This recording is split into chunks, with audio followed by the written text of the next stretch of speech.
पतंजलि ने corona virus की दवा बनाने का दावा किया है। मंगलवार को योग गुरु बाबा रामदेव ने इसे लॉन्च किया। लॉन्च होने के साथ ही कोरोनिल नाम की ये दवा विवादों में आ गई। वहीं इस पूरे मामले पर अब केंद्रीय स्वास्थ्य मंत्री डॉक्टर हर्षवर्धन ने बयान दिया है। उन्होंने कहा है कि आयुष मंत्रालय जांच कर रहा है और मुझे पता चला है कि मंत्रालय ने बाबा रामदेव से सारी जानकारियां हासिल की है।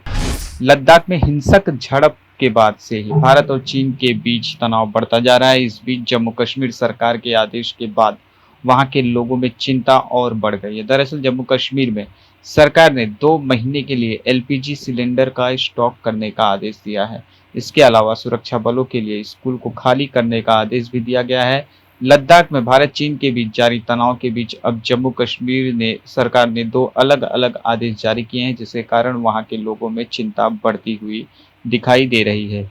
इनमें एक आदेश में कश्मीर में लोगों से कम 2 महीने के लिए एलपीजी सिलेंडर को का स्टॉक के लिए जो है कहा गया है।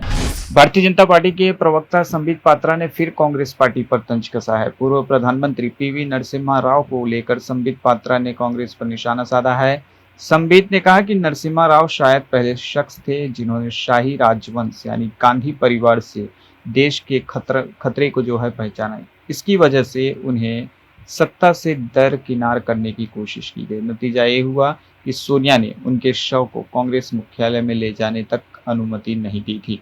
बाद में उन्होंने मनमोहन सिंह को प्रधानमंत्री बनाया। इससे पहले शुक्रवार को पात्रा ने कहा था कि पीएमएनआरएफ से पैसा राजीव गांधी फाउंडेशन को गया।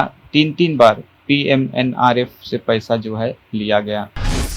पूर्व मानव संसाधन विकास मंत्री कपिल सिब्बल ने कहा कि विश्वविद्यालय को कोविड-19 महामारी के दौरान परीक्षाएं आयोजित नहीं करनी चाहिए और ऑनलाइन परीक्षा लेना भी सही नहीं है, क्योंकि यह गरीब छात्रों के साथ भेदभाव जैसा है। कांग्रेस के वरिष्ठ नेता ने कहा कि कोरोना वायरस के कारण ठीक प्रकार से कक्षाएं चलाएं और बगैर स्कूलों का साल 2020-21 शिक्षण सत्र जो है लगभग आधा समाप्त हो चुका है।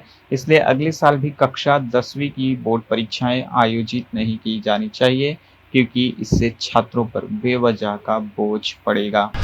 नेपाल के प्रधानमंत्री केपी शर्मा ओली ने आरोप लगाया है कि भारत ने उन्हें पद से हटाने की साजिश की है, क्योंकि उन्होंने नेपाल का नया नक्शा जारी किया है जिसमें लिम्पियाधुरा, महाकाली और लिपु लेक शामिल है। उन्होंने नेपाल के नेताओं पर भी इसमें शामिल होने का आरोप लगाया। केपी शर्मा ओली ने कहा कि हमने नक्शा सही किया है, हमने इसे संवैधानिक रूप दिया। उसके बाद आपने सुना होगा कि प्रधानमंत्री सप्ताह या 15 दिन में बदल रहे हैं। आपने भारतीय मीडिया और बुद्धिजीवियों के बारे में सुना होगा। प्रधानमंत्री ने कहा कि भारत का राज्य तंत्र आश्चर्यजनक रूप से सक्रिय है। दूतावास में सक्रियता जो है बढ़ी है। अब खबरें पाइए सबसे पहले हमारे मोबाइल न्यूज एप्लीकेशन पर। एंड्रॉइड या iOS प्लेटफॉर्म पर जाइए, HW न्यूज नेटवर्क को सर्च कीजिए, डाउनलोड कीजिए और अपनी सुविधानुसार भाषा का चयन कीजिए। खबरों की भीड़ में अपने काम की खबर पाते रहिए।